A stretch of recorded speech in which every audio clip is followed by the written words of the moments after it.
What's up everyone, welcome to episode number 15 of Cheesing with Every Unit to Grandmaster. We are now in the last couple episodes as we have exactly 10 units left. I believe it's 4 with Terran, 3 with Zerg and 3 with Protoss. So the early worries that we would finish all the Protoss first, we'll have a gajillion units left on the other races, did not happen. I'm very happy. We are currently at almost 5.1k MMR. We are really way higher than I ever expected that we could be. At this point, we could even get higher than top 50 Grandmaster, but I don't want to be too confident. I want to be a little careful. Try to choose my strategies wisely. Let's begin. Alright, the first game of the day is against a very high MMR Grandmaster Terran. Looks like we got Terran ourselves as well, judging from the tooltip. Now, I mean, this is the perfect balance, because with Terran we do technically have one more unit than with the other two races. Now, let's see, what am I gonna do here, guys? I probably... You know what? I'm gonna go for a little bit of an older cheese. A common way to do Proxy Marauder is to go for 2 barracks. I'm actually going to do a little bit of an older version and go for 1 barracks Marauder. Now, I wonder if I can build it there. Not enough minerals. Let's see. Am I too crazy for building it there? I think it actually works. Like, the SCV pathing is going to be something like this. I think I can build a barracks here. I'm not sure if it has space for the add-on. But anyway, this is a build that I actually started doing a while ago, which...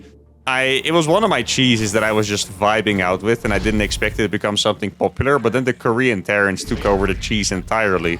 You know, they perfected it, made it an even better cheese, and somehow it ended up being a mainstay build for a pretty long time. All of just because I was just feeling like doing a random build. I remember doing it against Cure. It was an OSE championship, and I was playing against Cure, one of the absolute best Korean Terrans. Back then, I think he was the best, actually. At least online. He was one of those players that had his online best player in the world, but has a hard time controlling nerves in big tournaments stint. And I think it was in the middle of that. Anyway, I destroyed him with a Proxy Marauder. And after that, I think he copied it, and a lot of other pro Terrans copied it as well.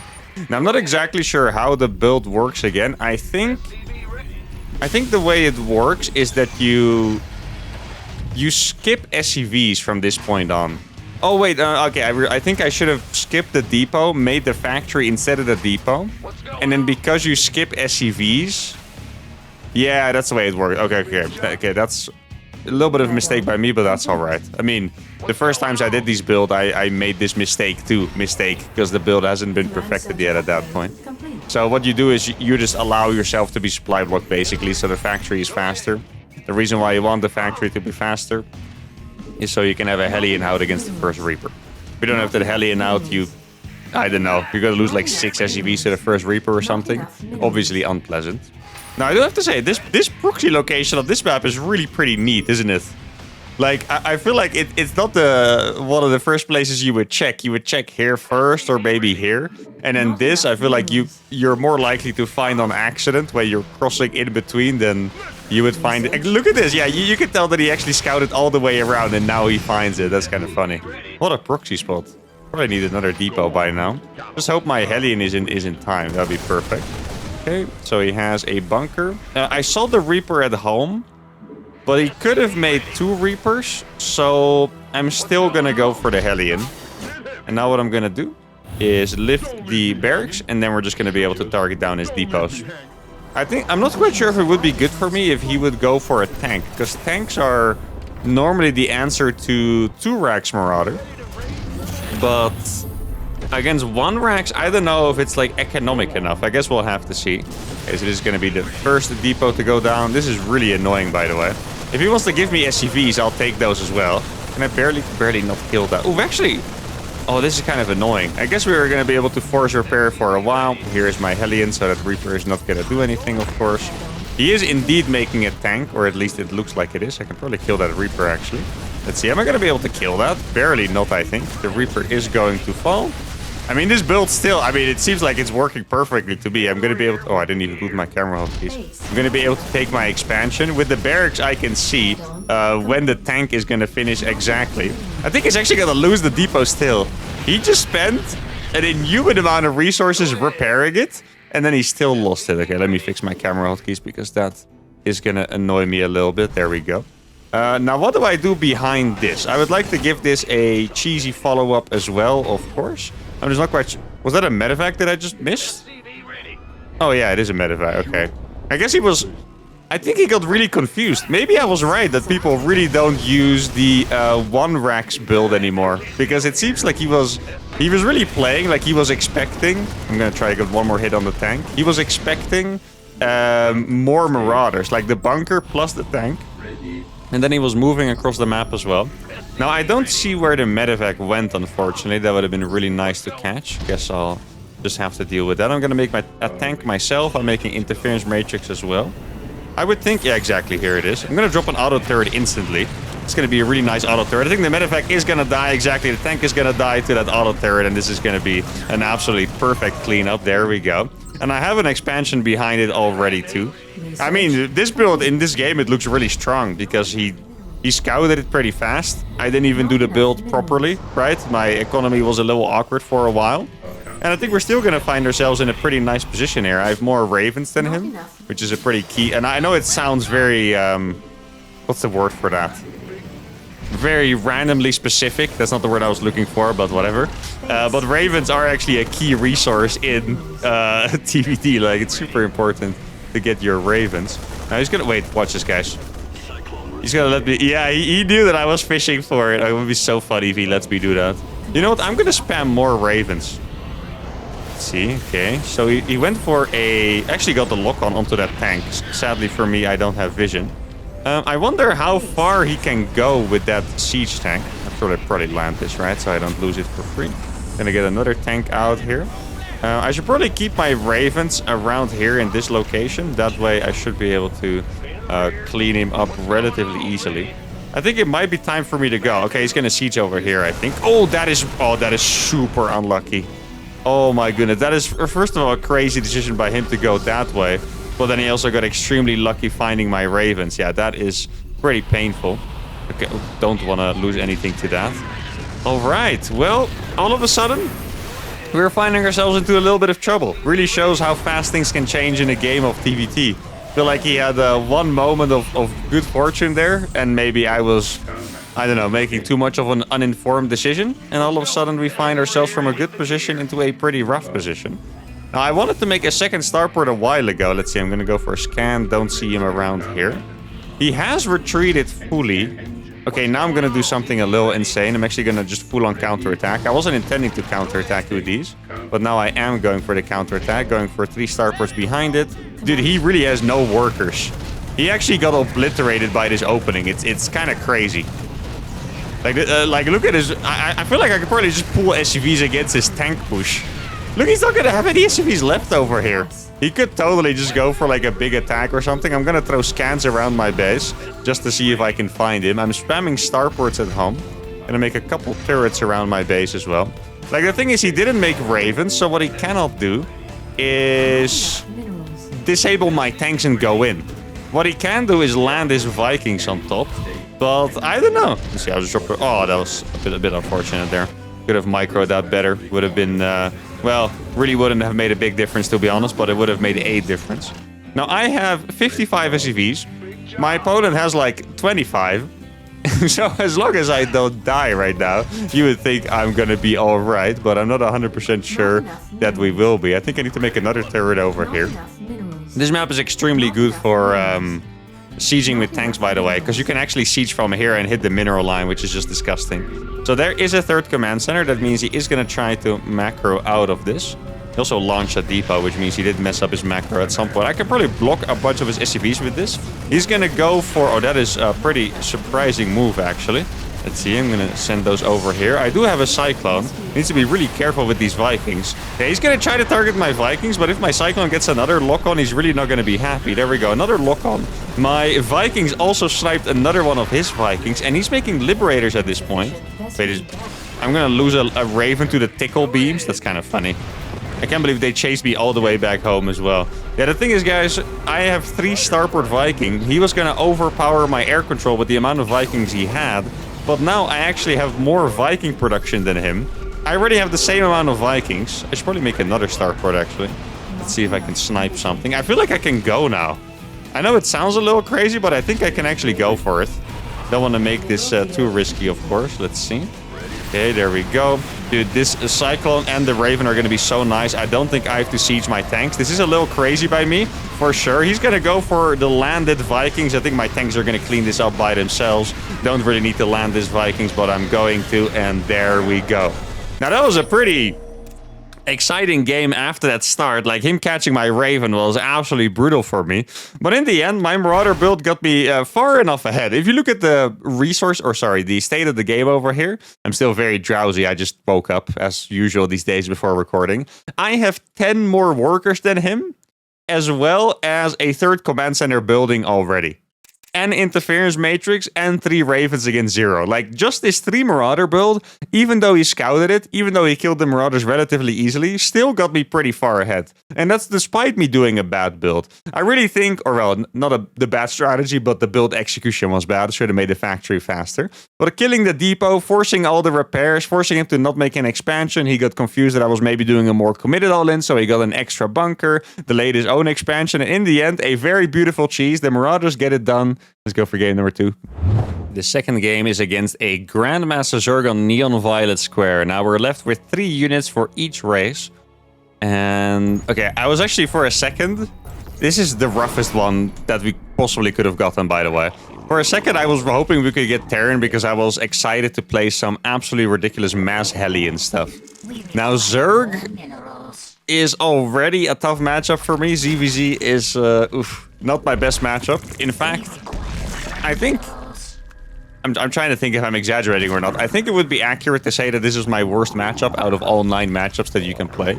So yeah, that's already tough. And now I'm limited to having to do a drone cheese, a Ravager cheese, or a Baneling cheese. Now I do have some cool ideas for the Ravager cheese. The problem is that I've never been able to execute this idea that I have.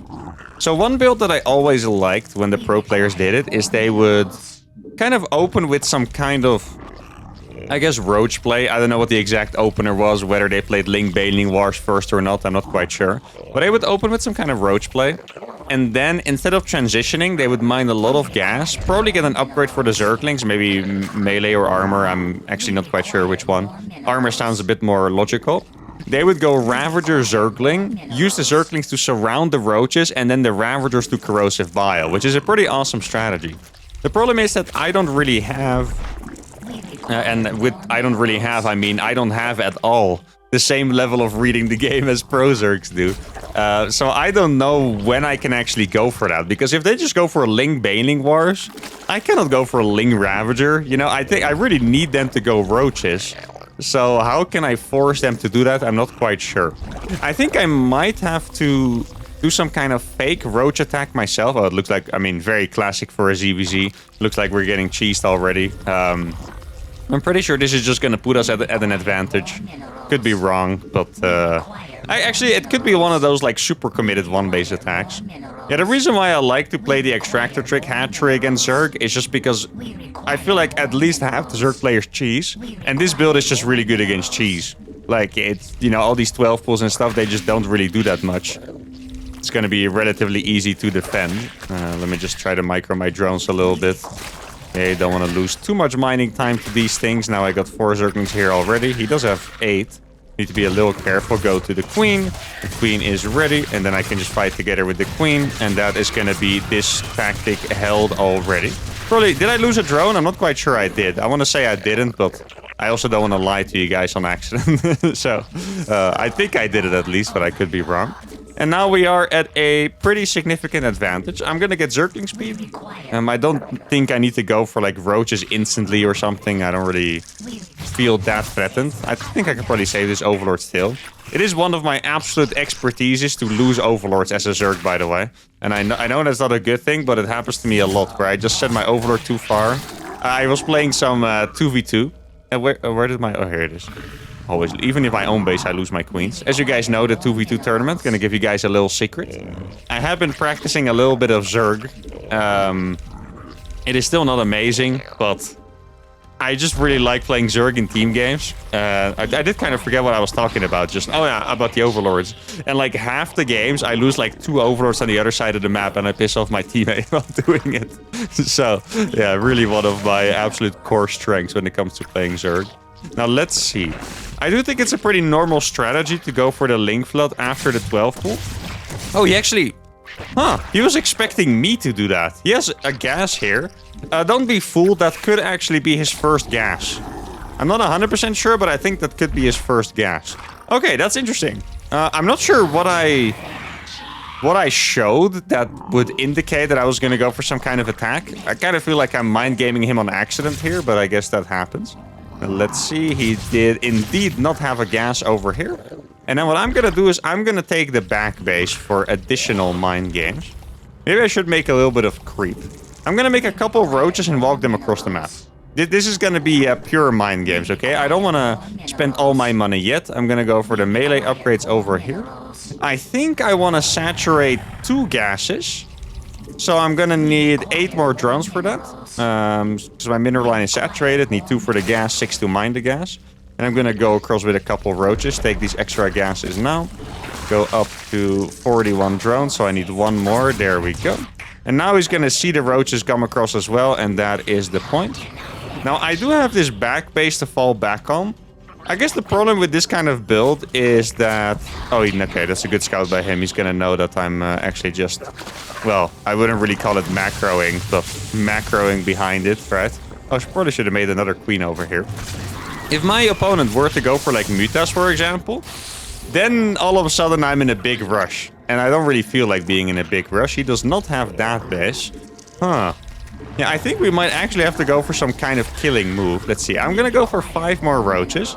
I don't think I need more roaches than this. I think I guess like up to 10 Ravagers would be nice. Even that already sounds like a lot of freaking Ravagers to me. So who knows? He's spreading creep, which I find very interesting. Now I have 10 roaches, so that in Ravagers would be 750 gas. So I don't have to worry about, you know, having to stop mining gas for a good while. I'm gonna finish my +1 armor as well at some point. I do think we have the right setup for this. I'm just afraid that we're not gonna hit in time for the mutas. Let's see, I'm just gonna fake here a little bit. He has a roach warren. I mean, that is really not surprising at all, right? Pretty safe to say that he was gonna go for... If he was still gonna make banelings at this point, that would be a little weird, but I've seen weirder things before, so you never know. Okay, let's see. I'm gonna move my other roaches across the map too. I'm actually gonna be able to make a lot of Ravagers all at once, which is really nice. I think I'm gonna be able to make my 10 Ravagers at once. I'm so curious how this is gonna work, because this must be... Like, if there's any prosers watching this, I have no doubt that they're absolutely facepalming at my execution right now. But I still like the idea of this. Okay, here we go. Let's make all the I think I could actually almost make all of them at once. Look at that. 10 Ravagers with 1,000,000 links.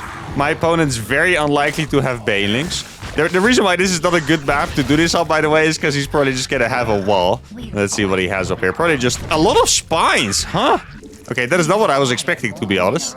Quite interesting. Let's see. I guess we're just gonna go for some bios on that. He's gonna do some kind of counterattack, which, yeah, makes sense. I can see why he would do that. There we go. So those spines are gonna die pretty fast. I can probably... Like, I have Ling upgrades, and I don't think he does. So we're just gonna be able to defend this forever. Then I'm gonna bio down the evolution chamber, make sure I don't lose my Zerglings to it, and now my Zerglings are in. He was actually playing a mass Zerglings... Wait, he has better upgrades than me, actually. Holy cow. He does indeed not have the same upgrades as me. He has better upgrades, but it looks like my Ravager push is gonna work.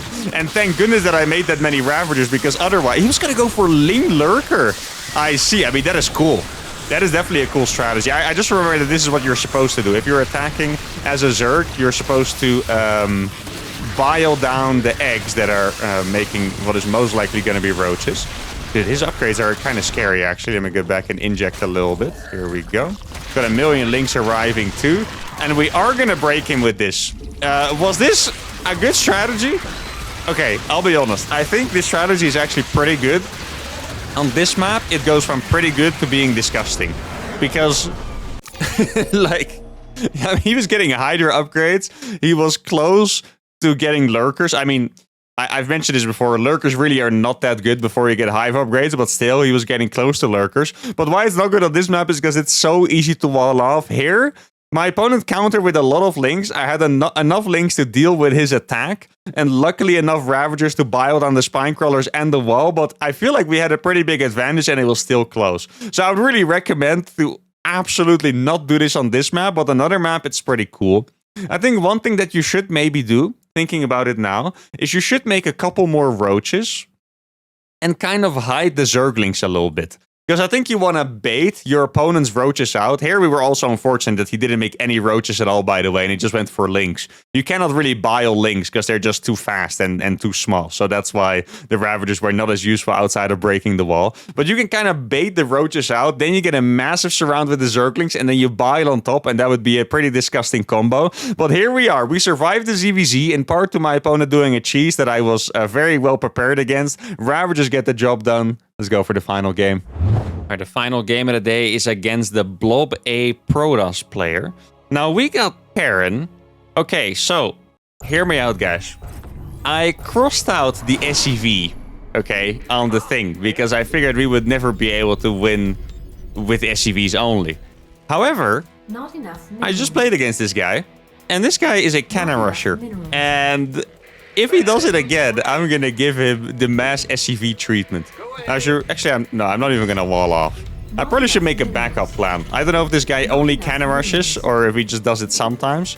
If he does cannon rush, then we're gonna have a chance to get the SCV on the board, guys, which would be awesome. Otherwise, yeah, I don't even know. Dude, I'm so focused on defeating the cat. I just hope he cannon rushes me. I just feel like an opportunity opened up to me that I didn't even realize could open up, you know? Like, I already crossed out the SCV because I was like, yeah, that ain't happening. But then, ooh, the blob. Let's see what you got for us, my friend. I like how I'm not even walling off as Terran. This is kind of... You're not allowed to do this, by the way. If you guys are wondering why, it's because adepts exist, okay? It's not pleasant. All right, let's have a gander. Is the blob going to give us the opportunity of a lifetime or not? It doesn't really seem like it. Or is he? That is an early probe. Actually, it's kind of a normal-ish probe. Where are you going? The blob is going to steal my gas. Okay. Yeah, I mean, why not? If you're a cannon rusher, you might as well be a gas stealer as well. Now, let's see. I guess... Oh, that sucks. I was so focused. I really wanted to, you know, beat the cannon rush. Now I guess we're going to have to think about something else. Dude, if he's going for a proxy gate and I'm out here not walling off because I thought my opponent might go for a cannon rush, that would be a slightly painful act to have done. I guess we'll see shortly whether that's actually the case or not. It would be pretty cool if I could somehow use this to my advantage. Because it is very likely that they're going to shade in with the adepts, if they have adepts, of course. It could also still be a proxy gate with zealots or something about to walk into my base. Let's see. There's no... Okay, so he's definitely cheesing. That part is for sure. Let's see. Is there no... Please tell me there's a gateway in his base. Okay, there is a gateway. What is this? A proxy robo? A proxy stargate? I don't even know.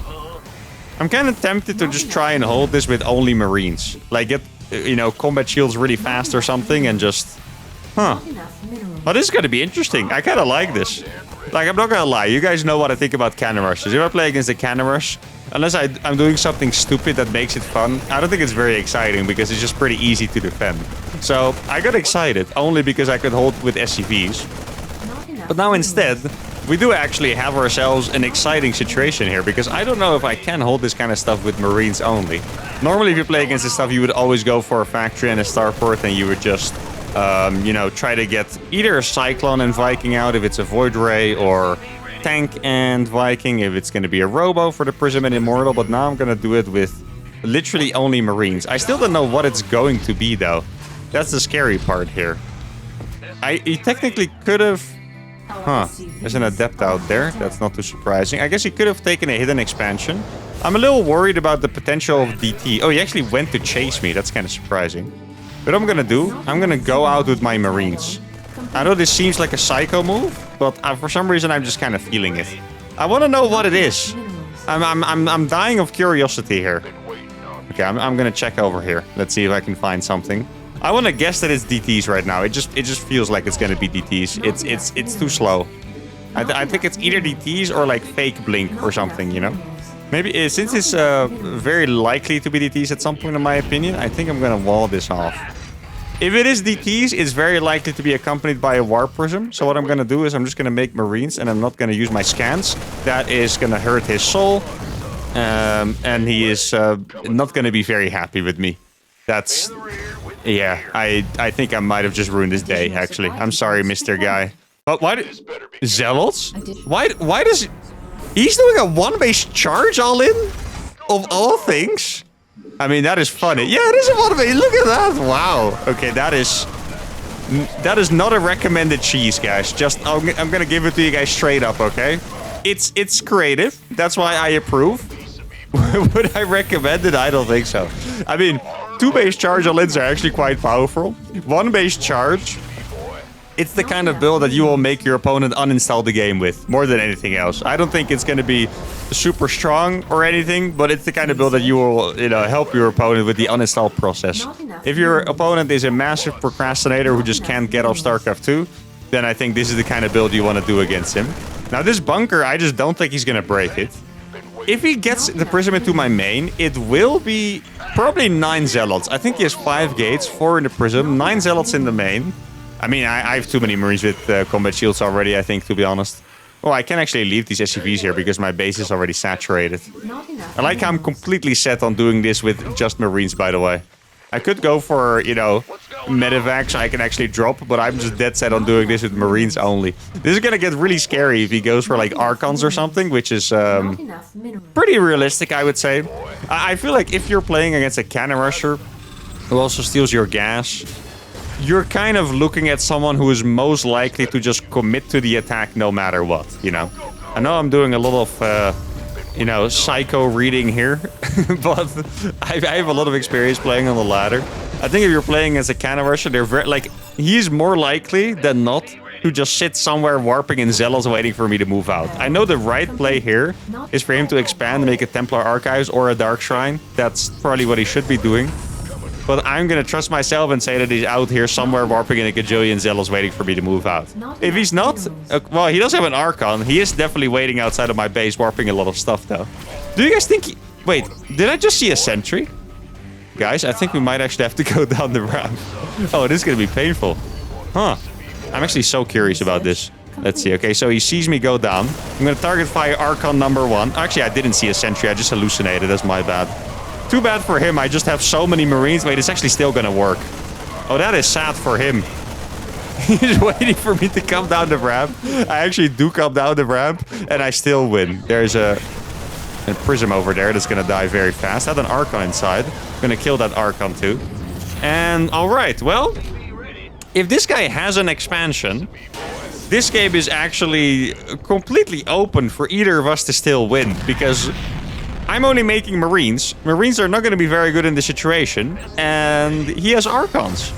If he doesn't have an expansion, then we're hard chilling over here. I think I need a couple more barracks. I'm going to drop all my mules, just imagining that he's either not going to be able to kill me with DTs. Imagine if he had DTs right now, one-shots the turret and I die. That would be probably the most anticlimactic way to go out ever. I'm kind of surprised he's there with a low HP Archon. I'm gonna make a couple more barracks over here. The mass Marine style, guys. The dumbest way to play StarCraft. You guys are witnessing it right now. He actually did go for DTs. Oh, poor guy. Well, I guess I should be the one poor guy because I used all my scans, but the turret is ready is what I meant. I'm gonna make a backup turret, actually. I'm tempted. You know what? I'm gonna make a factory just so I can make an armory for upgrades. How about that? See if I can check around with this. At first I was also considering the possibility that he would have a hidden expansion, by the way. But he hasn't actually allowed me to scout for that, unfortunately. Let's see. Oh, he does have a sentry down there. So I hallucinated the sentry earlier. And I'm not talking about the game ability. I'm talking about my mental state. But now he does actually have a sentry, so I need to be careful for that. Should I go for a 3rd command center or not? No, I think I'm just going to go up to 8 barracks. I'll fly over this command center when it's time. I think that makes a lot of sense. Oh, he's gonna give it a try. Very brave. Didn't drop a force field. Okay, he's still on 1 base, isn't he? I think he's still on 1 base. He's also gonna think Marines are absolutely busto, by the way. No GG is called, of course not. And tell me my psycho analysis was wrong, guys. I at some point I was thinking, like right now I was thinking, okay, he probably took a base, right? There's no way that now he's still on 1 base. But my initial psychoanalysis was completely correct because he actually just never expanded. He also made all the Archons from DTs, by the way, which is quite interesting.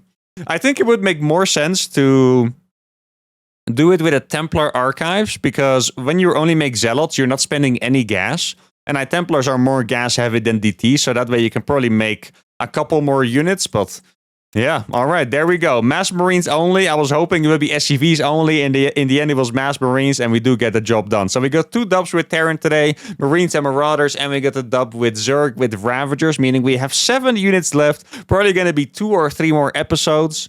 Or maybe even 1 if I feel like doing it all in one go, but that's probably a little bit too much. Probably 2 or 3 more episodes, and that's going to be it today. It was a bit of a different episode. I'm not quite sure why. Maybe because we didn't have any particularly long games. It just had a little bit of a different vibe to it, but I had a good time anyway. Hope you guys had a good time as well. If you did, give the video a like, subscribe to the channel, and I'll see you all for the next one. Adios.